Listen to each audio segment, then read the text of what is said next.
Colorado plays Oregon Saturday. This is a 3:30 Eastern kick on ABC. It's 12:30 local time. Story of the year. I don't need to rehash what Colorado has meant in this sport this year. Ditto for Deion Sanders. But it feels like everyone's waiting for the shoe to drop. Like there's a lot of folks out there waiting for them to run up against a real power team. All due respect to TCU. All due respect to Nebraska. This is Oregon. Oregon is in many a top 10 out there, including mine. Oregon is actually the AP top 10 or number 10 team. I will see where they are in the JP poll later in the show. So everyone's waiting. There's a group of folks out there who think Oregon will splatter Colorado all over the place Saturday. You know what I think? This is a major stage because of Colorado. As much as you like Oregon, you could be the most diehard Oregon fan in the world. You know there's going to be a massive audience that tunes into this because you're playing Colorado. Well, here's what you do. You take advantage of it. This is Bo Nix's shot right here. Bo Nix plays for Oregon. Bo Nix has been a really good player. They got a Heisman campaign built around some really cool merch, by the way. But he's still playing in the Pac-12. And that works against you, although it shouldn't.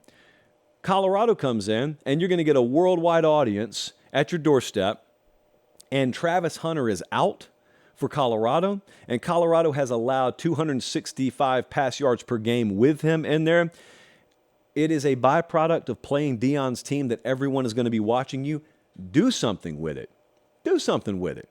Catapult yourself. Throw for 450 and 5 touchdowns. Go off against Colorado and catapult yourself in front of a worldwide audience right into that Heisman conversation that truthfully you should already be a part of anyway. Shedeur Sanders, speaking of quarterbacks, is going to have to be electric Saturday because they're a 3-touchdown underdog in this game, and that's for a reason. But they were also that against TCU, and they came out on top. So crazier things have happened. Here's the problem. He's got to do it behind a very suspect offensive line. Bo Nix should be okay behind his.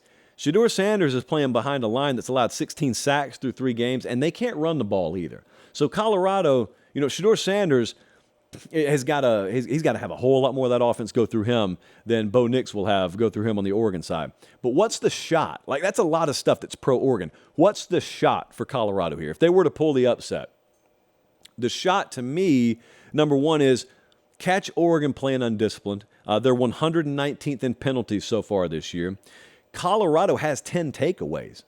They are number 1 in FBS in takeaways. They're doing that thing USC did last year. Now, here's the small problem with that. Oregon hadn't turned the ball over yet this year. They are one of 2 teams with 0 turnovers. Now, it doesn't bite you until it bites you. So, for all I know, the first 3 times they turn the ball over are all coming this Saturday. Let's take a look at what the model thinks. I'll tell you right now, Vegas is minus 21 at the moment. That thing's been going up and up and up all week, immunity. So the model's even higher than that. Like the model leans heavily Oregon here. We got Oregon minus 23. I think that this is the kind of game that sort of hits the reset button a little bit. I know I thought about it. I thought it about TCU. I was wrong. Prove me wrong again, I guess. I'm going to take Oregon to win. I think they'll end up covering. And it'll be really interesting to see how toxic the talk is after that, because I don't know when it's going to happen, whether it's this week against Oregon or next week against USC. But whenever someone does get a good piece of Colorado, you know what's coming. It's going to be so dumb. Some of the conversation is going to be so stupid. You're going to have a bunch of folks saying, "I told you so," about Colorado losing a football game when they were supposed to lose, what was the count, 9 of them or 10 of them, according to Vegas? Yeah, shocker if they do lose Saturday. They lost to a top 10 team. Shocker.